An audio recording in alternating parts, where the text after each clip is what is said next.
बहुत सारे ऐसे लोग जो गवर्नमेंट जॉब की तैयारी कर रहे हैं या फिर जिनकी नौकरी लगने वाली है, उन लोगों के द्वारा मुझसे एक क्वेश्चन पूछा जाता है कि सर कुछ दिन पहले, कुछ वर्ष पहले मेरे ऊपर भारतीय दंड प्रक्रिया संहिता की धारा 107, 116 या 151 यानी सीआरपीसी की धारा 107, 116 या फिर 151 के तहत पुलिस ने चालान कर दिया था, जिसमें जाके मैंने जमानत भी कराया था।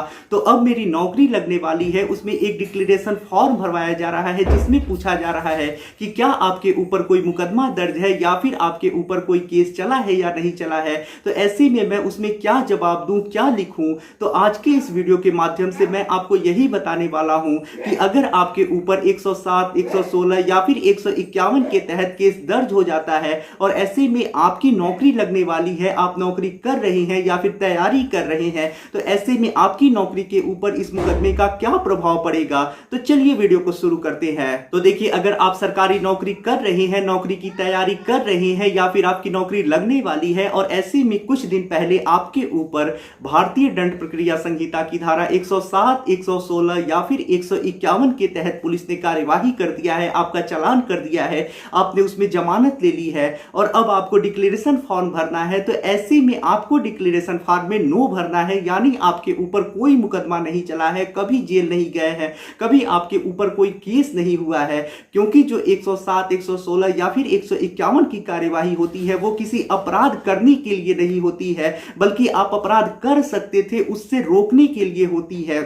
तो ऐसे में अगर आपके ऊपर 107, 116 या फिर 151 के तहत कभी कोई कार्यवाही हुई है, केस दर्ज हुआ है, तो घबराने की जरूरत नहीं है। ये जो केस होता है आपकी नौकरी में, आपकी प्रमोशन में या फिर कहीं भी कोई दिक्कत नहीं करने वाला है, ना ही कभी पुलिस वेरिफिकेशन होगा तो उसमें ये चीज दिक्कत करने वाली है। तो आपको घबराने की बिल्कुल आवश्यकता नहीं है, ना पुलिस वेरिफिकेशन में, ना आपकी जॉब में, ना ही आपके प्रमोशन में कभी भी 107, 116 या फिर 151 सीआरपीसी के तहत की कार्यवाही कोई दिक्कत नहीं करने वाली है। हमेशा आपको नो ही कहना है कि कभी कोई केस नहीं चला है, कुछ नहीं हुआ है, क्योंकि 107, 116, 151 सीआरपीसी जो होती है वो, जैसा मैंने आपको बताया, किसी अपराध के लिए नहीं होती है, बल्कि अपराध से रोकने के लिए होती है।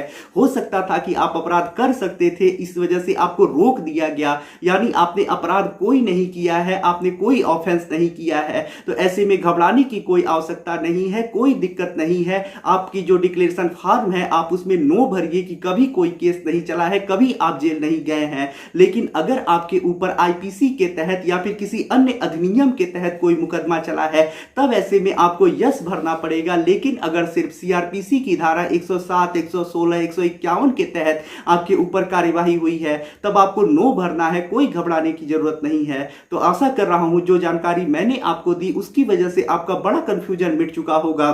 अगर आपको वीडियो पसंद आया हो तो वीडियो को लाइक करें, अपने दोस्तों के साथ शेयर करें और यदि आप चैनल पर नए हैं तो चैनल को सब्सक्राइब करके बेल आइकन को दबाएं। मिलते हैं नए वीडियो के साथ अगले दिन, तब तक के लिए जय हिंद, जय भारत।